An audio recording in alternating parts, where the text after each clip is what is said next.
অবশেষে আমাদের ঢাকা থেকে হংকংয়ের যে ট্রাভেল সেই দিনটা আসলো এবং আজকে আমরা থাই এয়ারওয়েজের একটি ফ্লাইটে যাচ্ছি থাইল্যান্ড হয়ে ব্যাংককে। তো আমাদের হ্যাপি মোমেন্ট ছিল। খাবার এয়ারওয়েজের খুব একটা ভালো ছিল বলতো না, প্যাড থাই ছিল তো ঠিকঠাক।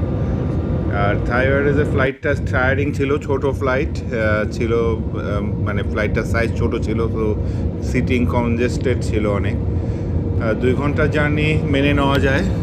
তারপরেও আমাদের হংকং সিটিতে যাব, ছেলের সাথে দেখা হবে, সো এই এক্সাইটমেন্টে আমাদের সময়টা কেটে গেল। আর এয়ারপোর্টে আমাদের ট্রানজিট ছিল হচ্ছে গিয়ে 2.5 ঘন্টার মতো।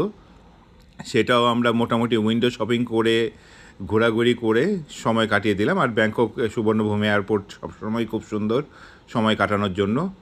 আমাদের পুরনো বেশ কিছু স্টল আমরা ঘুরে দেখলাম, যেখানে শপিং করেছিলাম। আমাদের সেই ব্যাগগুলো আমরা খুঁজে পেলাম যেগুলো আগে শপিং করা ছিল। আর এখানে এবার আমাদের ফ্লাইট ছিল হচ্ছে গিয়ে আরেকটা টার্মিনাল থেকে, যেটা ট্রেনে করে যেতে হয়। সেই টার্মিনালটা আবার একটু ডিফারেন্ট ভিউ, যেমন এই হাতিগুলোকে ওখানে পেলাম, কিছু ছবি তুললাম ওখানে। ফাইনালি আমাদের গেট যেখানে ডিপার্চারে, সেখানে গিয়ে অপেক্ষা করলাম 1 কাপ কফি নিয়ে। আর ইন দ্য মিন টাইম আমাদের ওয়াইফাই কানেকশন নিয়ে প্রিয়জনদের সাথে কানেক্টেড হওয়ার চেষ্টা করলাম। এভাবেই সময় কাটলো আমাদের ব্যাংকক এয়ারওয়েজে, ব্যাংকক এয়ারপোর্টে।